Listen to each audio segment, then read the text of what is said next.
Mario Party is a video game that acts like a board game. Quite the revolutionary discovery, I know. As such, it carries with it one of the defining aspects of the board game genre, lasting freaking forever.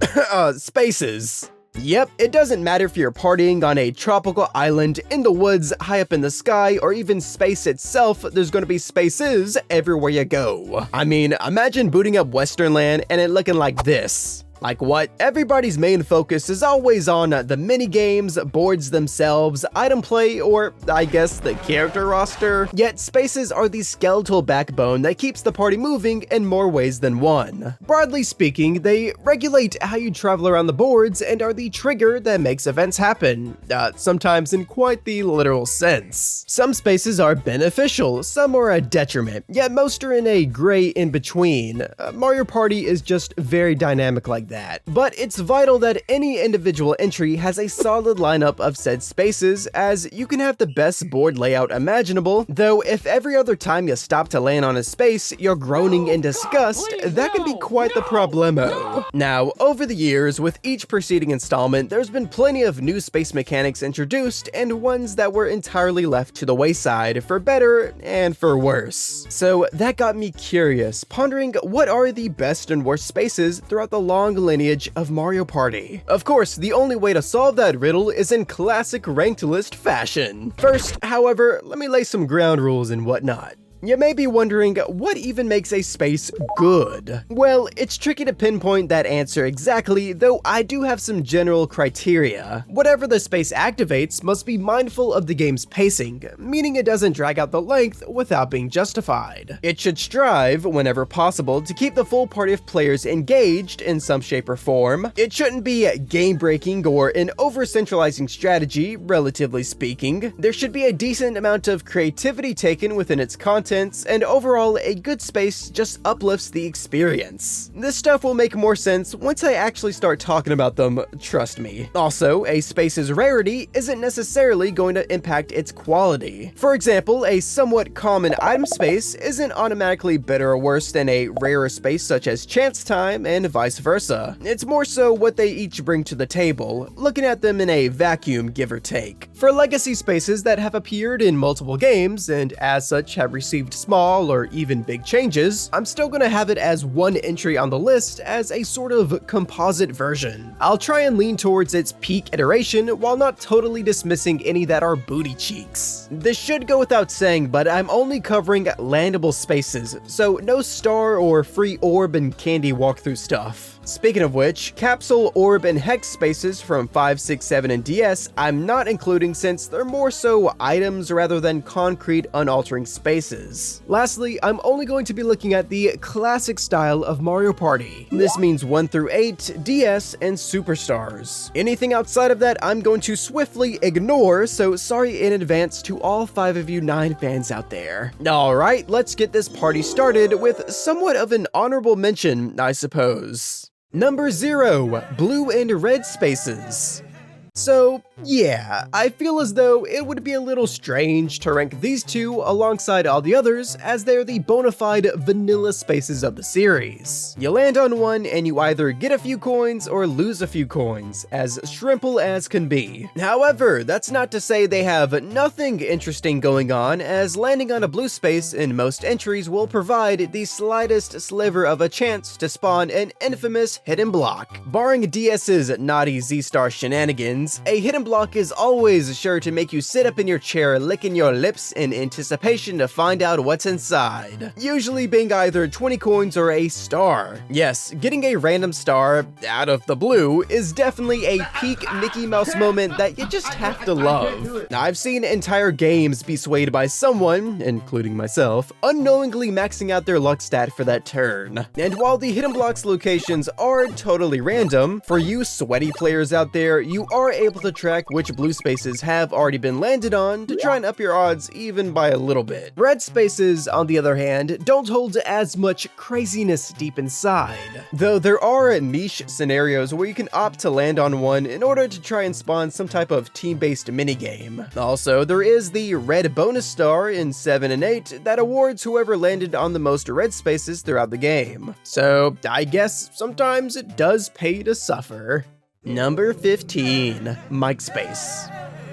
Coming in last place, without a shadow of a doubt, the worst space in Mario Party history for sure is the mic space. Holy moly, this is some cheeks. So, for those of you unaware, the later GameCube titles utilized a kinda crusty, albeit charming accessory, the GameCube mic. If you have it turned on in 6, you'll get the occasional 1v3 mic minigame, and there's also an entire extra mode dedicated to it. It's pretty fun actually. But in 7, they step things up by giving it its own space. After landing on it, Mr. Toadsworth will pop out, offering you an attempt at doubling up to 99 of your coins in a single-player mic minigame. Yet if you fail, you shall lose everything you wagered. One of the minis, Fruit Punch, involves you memorizing 3 to 5 cards with various fruits on them that flash on the screen for a couple of seconds, after which you have to speak out whichever fruit you think is on the card that's currently selected until you flip them all over. Pretty basic, but cool enough, I suppose. Another mini is... I said another mini is...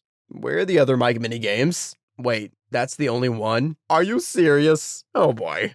I hope it's not too controversial to say that having only one minigame to play every time anyone visits this space is begging to be labeled as super repetitive. It doesn't help that the singular minigame is painfully easy either. I admittedly have fairly trash short-term memory when it comes to quick memorization, yet I can feel no ounce of pressure throwing the full 99 coins on the table if I have it every time. Oh yeah, how insane does that sound, by the way? Being able to double up to 99 coins while not even breaking a single droplet of sweat? Redonkulous. Having such a gamble be predicated on a purely skill-based activity may seem quite ideal at first thought, though players can and will, especially when a 5-year-old can do it, optimize and perfect the challenge, thus making this space the closest thing to a free money generator we've ever seen. It also suffers from what you'll find is a fairly reoccurring issue concerning single-player involvement. Of course, only the person who landed on the space is involved with the mic minigame, but since there's hardly any intense stakes whatsoever, it's just a total slog for the other players to sit there and look at. It's gimmicky, repetitive, boringly easy, crashes the coin economy, and the worst part is that if you don't have a mic, which is completely understandable, and don't know to turn off the mic or at least change it to use a controller instead in the settings, landing on this space will do absolutely nothing. Yeah, Toadsworth won't even shell out a couple of coins or anything. He calls you an old bean and then dips. Sure, there's instances where a battle in item space or chance time will leave the game exactly the same afterwards. Though the mic space without a mic,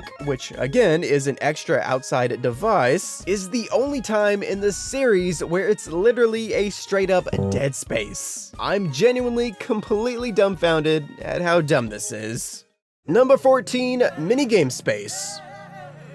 The minigame space? I really wonder what in the world this does. Well, it activates a minigame, ya goober. Winning said mini will usually gift the player with the standard 10 coin prize, while failing, somehow, will make you cough over 5 coins. Seems harsh, yet that is fairly standard protocol for the first Mario Party, mind you. Okay, here is the prime example of that single player involvement concern I mentioned, as the minigame that is activated is exclusively for the single player who landed on the space. Now, in general, halting the pace of the overall party in the middle of a turn should be handled with the utmost caution, adding on to the experience in a meaningful way. But doing so just so an individual can crank out an at times ridiculously easy minigame is not being very cautious in my opinion. In isolation, it may not seem so bad, yet adding up multiple possible visits across an entire game, those extra boring minute-ish tacks of time do indeed feel felt, eventually causing a collective groan around the room after seeing someone land on it. Although, to be fair, coming from the mic space, I do have to be at least somewhat appreciative, as there is some decent variety at hand with a total of 10 different minis that can be chosen. Unfortunately though, the brokenness aspect does remain, albeit in a slightly different manner. See, the coins you gain, or somehow lose, from single player minis count towards the mini minigame bonus star. So getting the easy chance at a free 10 coins, which is the same as winning a normal end of turn minigame, is incredibly powerful. Not to mention that a small handful of them allow you to get more than the standard 10 coins, with Whack-A-Plant in particular acting straight up dubious, being able to nab 36. I repeat, 36 coins. That is nearly the equivalent of winning 4 normal minigames. If you're at least reasonably competitive across the party and you're lucky enough to get a crack at this, then the minigame star may as well already have your name on it. As a result, this space is objectively, from a I want to win standpoint, exceptionally desirable. But at what cost, I may ask? Making your friends get on Twitter for the next minute or so, that's what. It stinks. That shit stink, don't it? Ugh. Number 13, Friend Space. Mario Party is infamously known to destroy lifelong friendships. Apparently. Oh, my 90-year-old beloved grandma? Yeah, fuck that bitch, she stole my star. Well, here comes the total opposite of a space that has no malicious intent whatsoever, the friend space. Whether you like it or not, after touching down, you must select another player to share in the partaking of receiving 5 coins. And there's none of that random you decide stuff, so you have to show some deliberate kindness against your will. Honestly, I really do like this type of space, conceptually speaking. Having to directly benefit an opposing player seems so out of left field for the series that it can actually lead to some interesting scenarios. However, sadly as it stands, it's not that impactful. 5 coins, especially in a game such as DS, is not fattening up the wallet in many regards. It's more of a negligible treat that you can't really barter with later in the game if your so-called friend is out to do you dirty. Like, bro, don't steal my star, I gave you 5 coins earlier. Okay. If I were to tweak it, instead of sharing the coinage, you'd pick someone else to receive the full amount of 10. It's still not an earth-shattering amount, but in most games that is well appreciated, especially coming from technically not doing anything. This would also put a stronger burden onto the deciding player as to who they'd want to receive those coins while they get nothing, ironically turning this space largely into a negative, although most of the time you'd still likely just give it to whoever's currently in last place, so I do love how in the final 5 turns, all the friend spaces change into duels. What once was your best friend is now your worst enemy, but that's technically an entirely other space, so that's not relevant here. Sorry, friend space. Being generous is just not cool in Mario Party. This padding's so easy on the knuckles, I could punch all day. Number 12, Mushroom Space. Another OG Mario Party exclusive. Haha, go figure. This one in particular radiates some odd energy. I feel as though it's the closest thing you'd find while playing an actual board game. Landing on it brings up a dice block roulette with 2 possible outcomes. A mushroom, which allows the player to essentially take another turn by hitting another dice block, and a poison mushroom, which takes away the player's following turn, totally skipping over them when the time comes. In defiance of how it may look visually, your outcome is a true random 50-50 chance, so no amount of precise timing can save you. Why the suspicious emphasis on save? Well, in spite of this space kinda feeling like lazy game design, I can respect how it represents that classic Mario Party duality. You may think landing here, you'd always hope for the mushroom. I mean, who wouldn't want to take another turn? That's awesome. And on the flip side, you'd never want the poison mushroom. I mean, who would want to lose a turn? That's suckish. Well, let's take this mushroom space on Jungle Adventure right before this boo. A player with, say, 43 coins who needs to steal a star to win the game would certainly want to halt their movement long enough to build up that extra coinage needed. In other words, to hit the poison mushroom. Getting that will give them at least 2 minigame opportunities to do so. However, if they got the mushroom and the following extra dice block instead, they could very well zoom straight past boo without a star in hand, thus losing the game. Still, even with those neat scenarios, it's a space I would never want to see return. But with the advent of PvP-based item play in the following entries which mimic this same deal, just much less primitive. Number 11, Lucky Space. There's a ton of unfair baloney thrown your way in every Mario Party, so getting the occasional charitable handout is much appreciated. And the Lucky Space is the embodiment of that.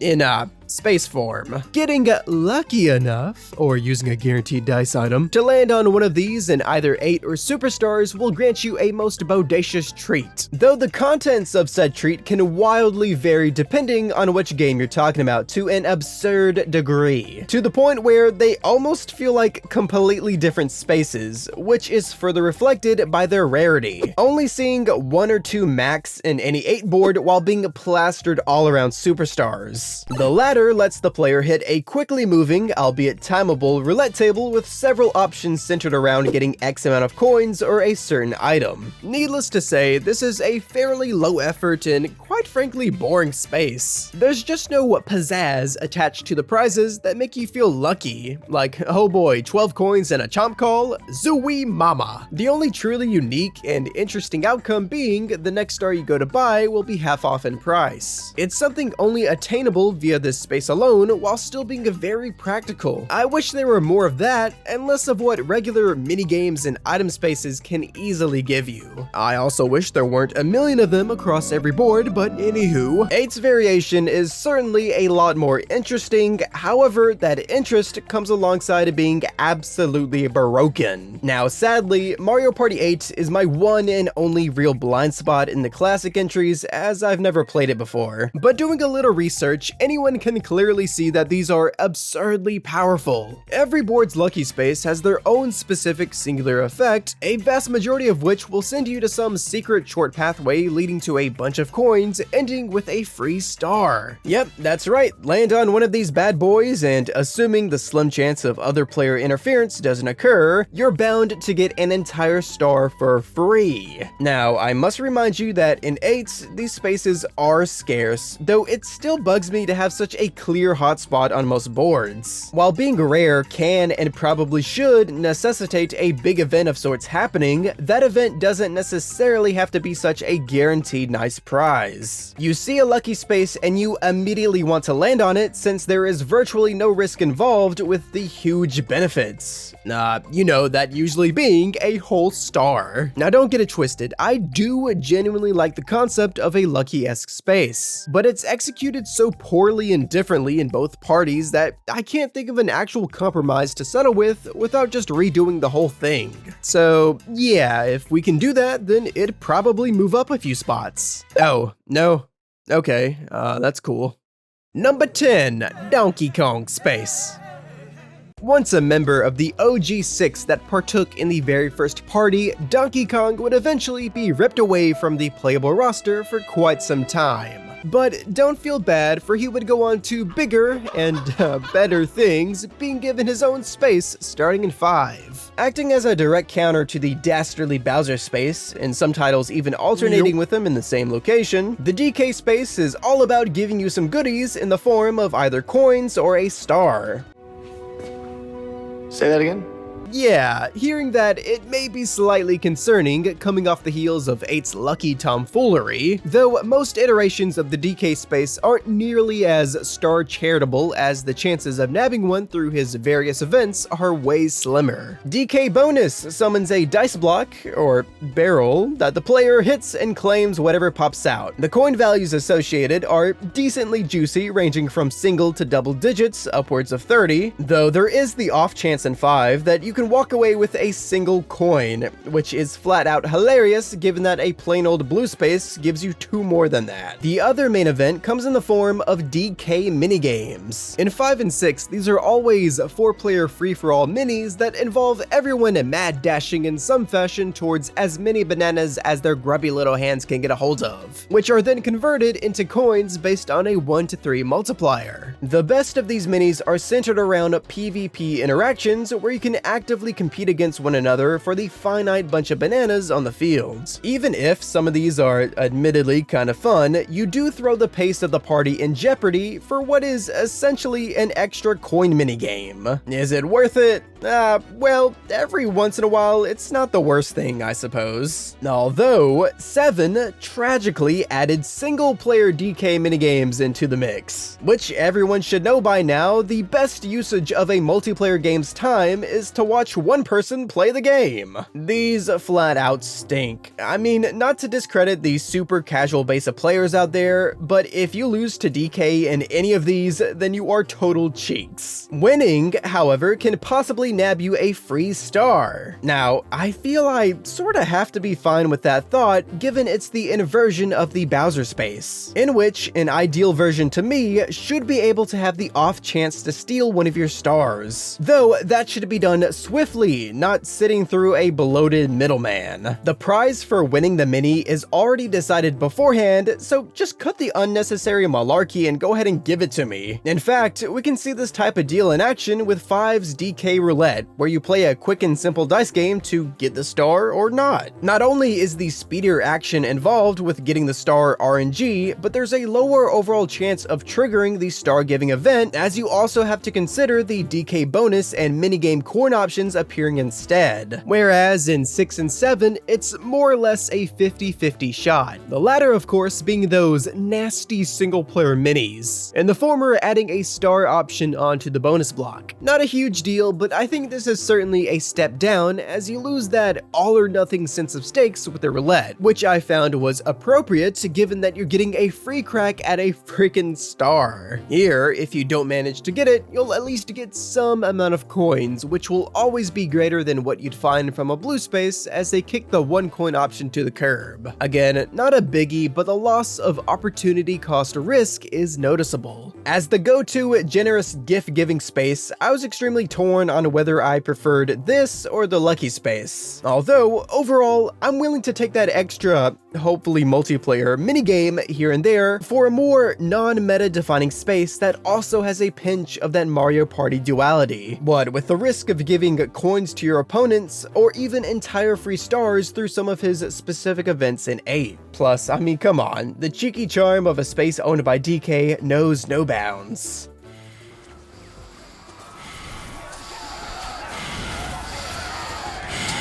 Number 9, Chance Space.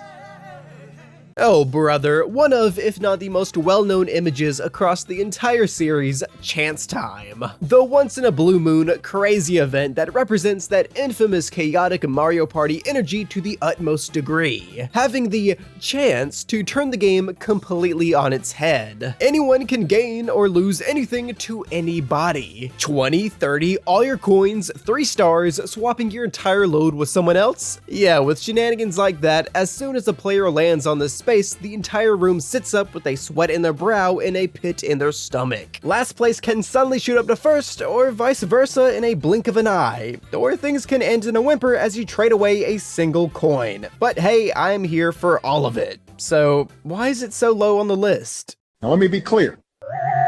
On paper, in my theory crafting mind, an ideal Chance Time would easily be one of my favorite spaces. Unfortunately though, in practice, in most cases, a lot of that wild chance can be thrown out the window. Now, no version of this space will allow you to 100% calculate a specifically desired result. Yet, more times than not, you have a lot more control than what you may first realize. A prime example is in the first 2 iterations, where you have free reign out of the first character block, the effect block, and the second character block to choose in whichever order you please. The blocks do increasingly get faster, though with enough skill it's only the third one, which is usually the giving character that at times doesn't necessarily matter, that's truly random. What should, in my opinion, be a wacky, unforeseen turn of events can be turned into a, yeah, I kinda figured you'd go for that outcome. On the bright side, it does progressively get better in that regard throughout the sequels. In 3, while the first 2 blocks are still relatively timeable, you can't choose the specific order in which you hit them, which I guess gave them the green light to add some absolutely unhinged effects, but I digress. In 4, it's a lot more random in an annoying, inconsistent way that also kinda borders on being a drag of time. You decide how much power goes into the pinball, though that's more or less a placebo as it's still random except for the coin swap option select, which is relatively doable on command. I don't know, it's weird. 5 is wonky with it being a capsule item, so I'll gloss over that. And 6 gets the closest to my ideal attributes with it being way too fast to time any part of the equation. It's a shame they dropped chance time altogether right after this, just as they were starting to cook. Well, that was until it came back in Superstars, where it goes back to the OG 3-block style. Except now, instead of the middle having multiple different cycles, you can just mash A ASAP to get a star steal every time. Amazing. Trust me, I do see the appeal of parts of chance time being timeable, and I am not guilt-free of abusing said timings in the past. So the best compromise I'd settle with is being able to choose one block while the other 2 are impossible. That way, you can still guarantee either the effect or one person in the formula while still leaving the rest to the Mario Party gods. But alas, this isn't a how I would fix every space video. If everybody closed their eyes, we'd be groovy. But I just can't ignore the actual mechanics, sadly. Number 8, warp space. When I was brainstorming ideas for this video, thinking of all the spaces throughout the series and how much I enjoy them, I will be honest, this is the only one that I completely forgot about. You can't really blame me either, it's only ever been seen in Mario Party 4, while also being one of those low-key spaces that don't leave a crazy impression. But this list isn't a popularity contest, it's all about functionality, and sometimes simple and straight to the point is the way to go. Landing on a warp space will make a spinner pop up with every other player shown, and whoever is selected, you'll get sprung on over to their current position. Honestly, not sure why it's not called the spring space if you are in fact springing and not warping, but anywho. At first glance, you may assume the spinner is going way too fast to stop on who you desire, essentially being random, yet it turns out that there is a reliable timing to it that makes it a fairly consistent tool. Now, one thing about me that you'll find when it comes to Mario Party, if the chance time segment wasn't clear enough, is that I value the luck aspect of the series a lot. So, usually when these types of multi-option roulettes appear in whatever scenario, I would greatly prefer them being left completely to chance. To me, it promotes higher amounts of risk-reward calculation that in turn makes for more exciting and entertaining gameplay. For example, the random warp block from 2 and 3 is so much cooler than the timeable warp pipe from the future games. Swapping with the player you wanted feels more rewarding if you genuinely aren't sure if you'll get them or not. However, with all that said, for the warp space, I'm actually totally down for it being timeable. Kind of a tricky timing, but controllable nonetheless. The main reasoning for this is that unlike the conscious decision to utilize your warping item at any point, activating the warp space is relatively random, so you never fully know when you'll be able to make use of it. As such, there's a dynamic ebb and flow to how profitable this space could be that is fully dependent on the rest of the player's positions across the board. If they're close to some hotspot, you know, the next star, a boo you desperately need, an item shop, or chance time, then heck yes, send me on over there. Yet, if you're the player with the best position, you'll not only be a target for others, but you'll also for sure scream and pout upon landing here. It acts as a clever travel option that you always have to be at least somewhat mindful of that can open up explosive last-second plays or frustrating fails as you're slung far, far away. Or like 2 spaces behind you. Number 7, Game Guy Space. If anyone out there is looking for a crippling gambling addiction, seek no further than visiting this space. Doing so will summon Game Guy from the heavens, forcing you into a single-player Game Guy minigame where you wager coins for the chance of cashing out or losing it all. Doesn't this sound kinda familiar? Yeah. Well, there are a few key factors that keep Game Guy far from standing beside the literal worst space in the series. For starters, there's more than one minigame that can be chosen. Wow, having variety is crazy, right? More importantly though, all 4 of the minis are purely RNG based. Sure, for a lot of them, you are able to make a more passive safe bet to help your odds. Yet, you genuinely have to worry while landing on this space that all of your coins are about to be wiped away from existence. It doesn't matter if you have 20, 50, or over 100, every coin to your name is getting gambled away on a make or break bet without question. Because of this, this, the stakes associated with Game Guy are always the highest they can possibly be. You know for certain that you'll either walk out like a boss, ending up with more coins than you'd ever know what to do with for the rest of the game, or completely broke. And sad. The raw aura this space exudes is massive, rejecting any ideas of wussing out by betting a single coin in hopes of not losing everything you've built up. Well, assuming the player has more than 5 or so coins to begin with, hopefully they do. Can this be economy breaking? Of course. Should I be more concerned about that? Probably. But since the outcome is essentially out of your hands while being forced into it upon landing there, the ridiculousness actually works. Plus, unlike most other prolonged single-player type spaces, because the premise is so dag insane, it's bound to keep onlookers engaged to see if you can luck out or not. Game Guy is a solid and entertaining space that may come off as more of a novelty than anything. I could take it or leave it, but I do respect that it has the essence of Mario Party in its DNA. Now, if you'll excuse me, I have the urge to go play the lottery. Somebody has to win, right? Number 6, Dual Space.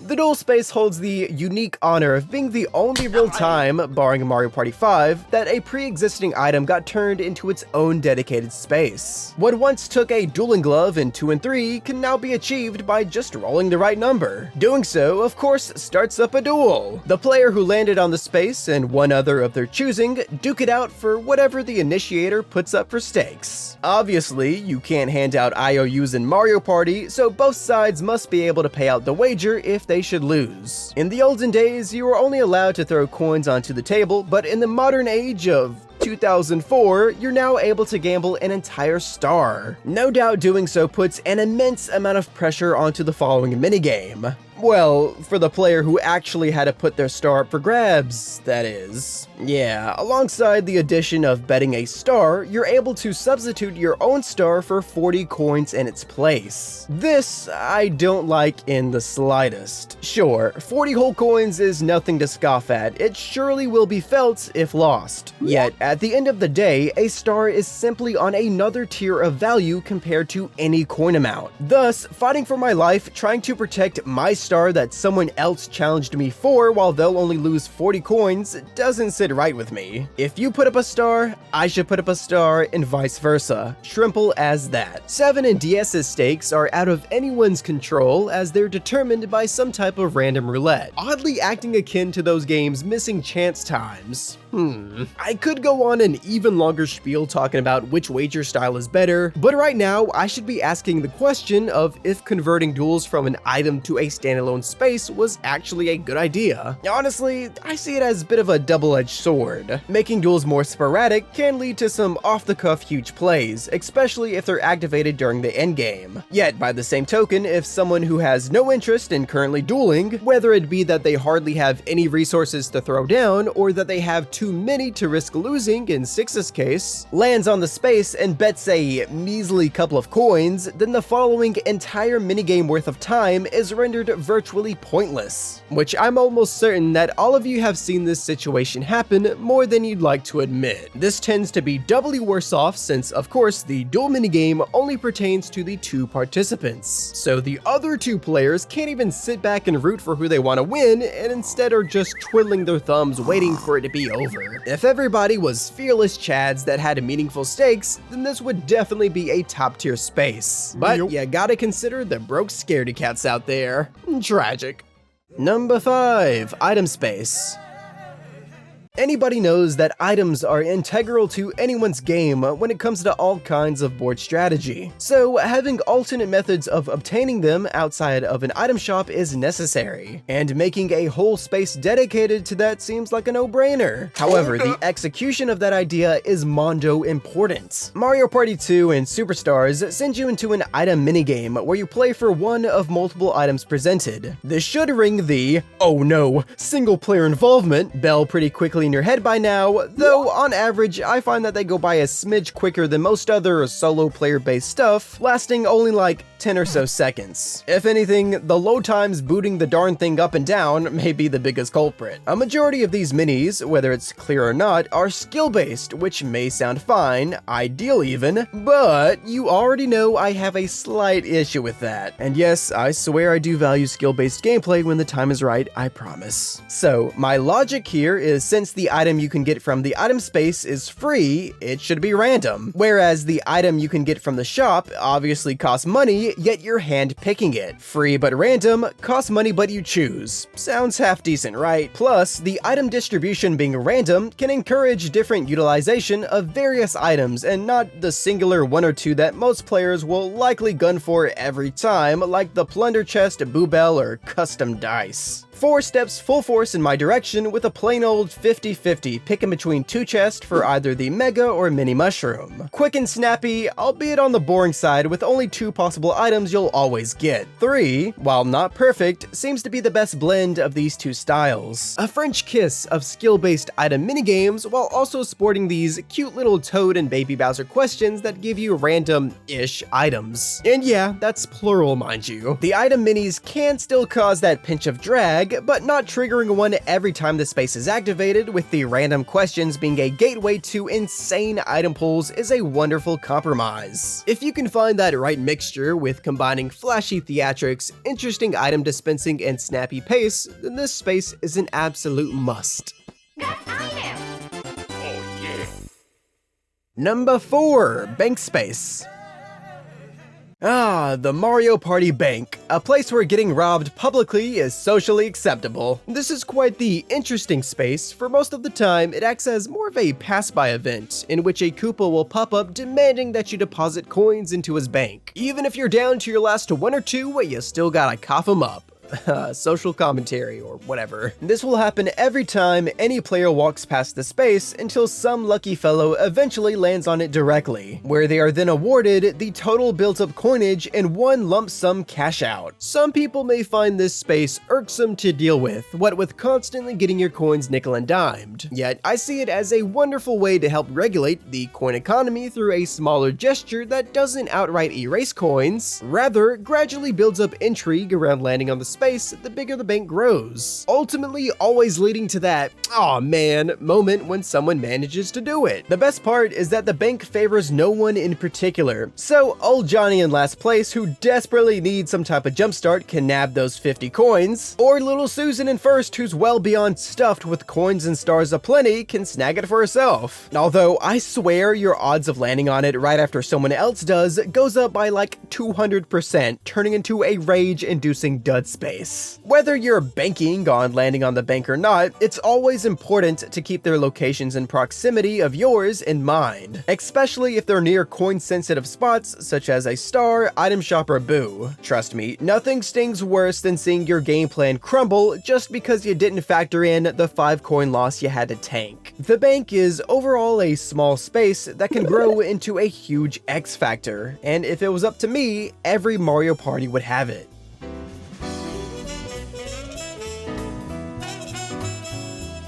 Number 3, Happening Space.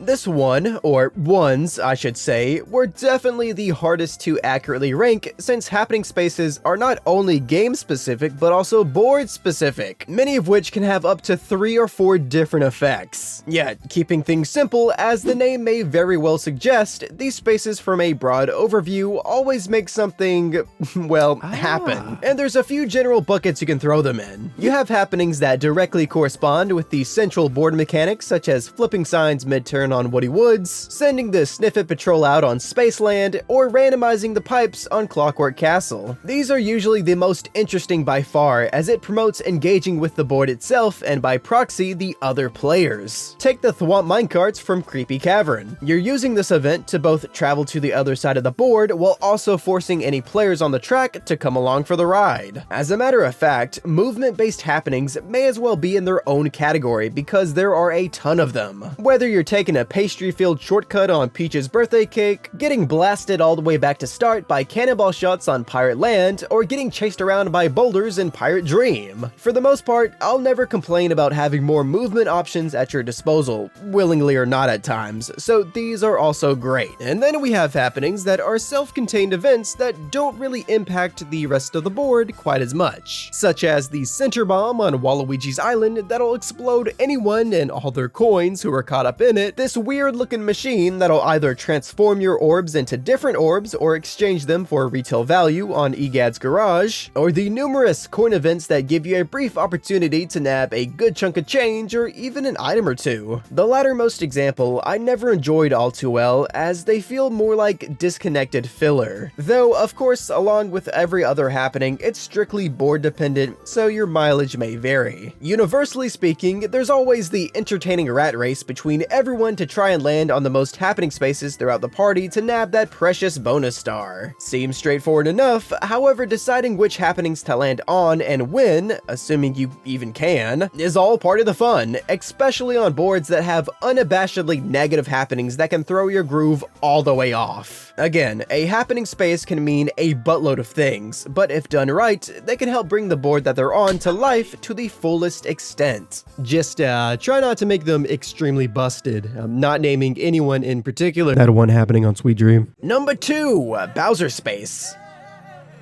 Creating a sense of doom and gloom across every board in every entry, we have the malicious, up to no good, and at times quite devious Big Dog Bowser. Landing on this rad hellish of a space will cause none other than Bowser, or sometimes Koopa Kid, to appear and cause some havoc. Or at least that's what you're led to believe. Now, there certainly are outcomes from taking a visit here that are virtually purely negative, such as getting your coins or even a star stolen just like that. So while some caution is always associated with Bowser, believe it or not, it turns out for a majority of his space installments, from the long list of his possible events, most of them are fairly ambiguous as to if they actually harm the player who landed on the space. Countless things he enforces may very well be beneficial, greatly so at times. Bowser Revolution adds up and equally divides everyone's coins. So if I had the lowest amount beforehand, sweet. Bowser Shuffle takes everyone's current board placements and scrambles them up. So if I got put closer to the star or boo, sweet. Bowser Suit Giveaway. I mean, getting a free item for free? Sweet. Even under specific circumstances, Bowser can straight up give you money if you're totally broke. And I'm not only talking like 5 or 10, no, he can dish out up to 50 at certain times. I mean, what a nice fellow. Yet, a lot of these same blessings can easily turn into a nuisance if the situations were slightly different. That's exactly why the Bowser space is low-key one of the most strategic spots on any given board in most entries, since there is such a variance of outcome on both the positive and negative side that can happen. There's even the hope of causing a dud, which normally would be capital L lame, but seeing him dip out after an awkward pause as you await your 100 stars is comedy gold. This perfectly showcases the constant duality to Mario Party. A lot better than, say, the DK space, which is why that was so low while Bowser's right up here towards the top. Although he's not perfect, akin to Donkey Kong, Bowser is known, more often than not, to sprinkle in a dash of his own Bowser minigames. By now, it may come off that I hate any type of extra minigame-esque activity thrown in, yet that couldn't be further from the case. You simply just have to justify why you're spending more time than what is normally expected, and for the Bowser minigames, this comes in 2 concerns: the minigame's success rate and the stakes associated. Unlike DK's more laid-back and chalant minis, where you're only hoping to nab some nice pocket change of 10, 15, 20 or so coins, Bowser minis can have everybody locking all the way in, as messing up can cost someone their entire game, no exaggeration. 4, 5, and 7 have the most grueling punishments, with being able to lose all of your items, half or all of your coins, or even a star. Brutal as it should be. Mario Party 1, 6, and Superstars only have you losing coins and possibly orbs in 6's case, which is unfortunate as the possible star threat certainly makes for the most tense gameplay, especially when you're not even the player who landed on the space to begin with. So not having it as an option can make the overall threat of these minis a smidge lesser towards the end of the party. In particular, this is straight up laughable in Superstars, as you'll only lose 10 coins every time. Like, bro, what? You gotta be joshing me. Even in the best case scenario, you can have the greatest stakes in the world, but if the following minigame is not threatening in the slightest, then what's the point? I think 4 definitely hits the mark right on the money in this regard, as any of the 3 Bowser minis will always have one loser. Whereas in every other game, any and everybody can lose, while also any and everybody can win. Seeing the entire party get giga-owned by Scald and Cauldron is peak hilarity, though seeing the entire party effortlessly breeze past Dizzy Rotisserie is a peak wet blanket moment. So having that consistent middle ground is the best way to go in my opinion. High stakes with at least one guaranteed loser makes the inclusion of a Bowser mini well worth it, so long as there's other options to choose from, of course. Looking at you, 7, with your dog water single player Bowser minis. Oh gosh. 2, 3, and DS ignore any type of these mini games, which honestly, in addition to their really fun list of options to choose from, including Bowser Chance Time, movement curses, and spawning a fake star on the board, makes them my favorite iterations of the Big Bad Koopa. Quick, efficient, and still containing a ton of evil aura. A space that demands your attention at every point of the party. Number 1. Battle Space. Ho ho ho, it's time to battle. Landing on one of these bad boys pulls everyone's coins into one juicy pot that is claimed by the victor, and partially second place, of the following battle minigame. What can I say, this space to me has everything. It brings the whole party of players directly into the mix, so no one is ever left twiddling their thumbs. They have no time to, given the stakes that are up for grabs. You basically just got robbed out of potentially a lot of coins, yet you still have a fighting chance against everyone else to get them back and then some. How many coins? Well, that's another cool part. The stakes that consist of everyone's entry fee is dynamic. It can start off fairly low-key early into the party with a 10 coin fee totaling up to a 40 coin pot, or utterly balloon late in the game with a 50 coin fee reaching up to a massive 200. I say up to as it's not always that clean cut, since you can find yourself in a cheeky scenario where you yourself can't afford to pay all of the demanded entry fee, but the battle continues onwards, and you still have just as much of a chance as everyone else who did pay the full amount to get the biggest piece of the pie. That delicious pie, by the way, won't see to inflate the coin economy whatsoever, like so many other spaces do, as it's entirely made up of everyone's pre-existing coins. Thus, look at it as more of a redistribution act over anything else. And there's no better way to partake in that than playing the wonderful bunch of battle exclusive minis from the various games. My favorites in particular are, of course, any that focus on PvP dynamics, and unironically, any that are luck-based. Believe me, you haven't played a Mario Party until you've played Bowser's Big Blast with a nearly 200 coin pot on the line. So long as there's even moderate stakes being wagered, the minigame gets drenched in a layer of intensity. What could be a walk in the park normally can turn into a nervous breakdown with that added pressure. A small nitpick I do have though is with Mario Party 4 changing the mini selection from being totally random to the player who landed on the space picking it out. You still have to decide between the 2 random battle minis they give you, yet there's usually one that the players always prefer, which can lead to a small dose of stagnation. Regardless of what's chosen though, landing here is bound to cause quite the slugfest nearly every time. Sadly, there are moments where a battle can be called off if either everyone is too broke or in 3's case, the 0 coin option is selected. However, these usually only happen early on in a party if at all, so that can reduce the amount of pointless battles that occur, which can also help combat battle space spam with the possibility of multiple battles happening in a single or back-to-back turns. I figure that's why starting in 5, they ditched the space in favor of random battles that take the place of the end of turn minigame. That method is still solid, though I'll take the slightly more problematic space any day, for it gives more options in board play as you can try to shoot directly for them in order to make a huge sway. And that's how I see the battle space. It's a huge event that gets everyone's blood boiling for the high stakes mini that opens up new paths if won, or totally takes you out if lost, regardless of who started it. It's exciting, brings the party together, and can be game-changing without overdoing it. Overall, it's my favorite space, and that's that. The end.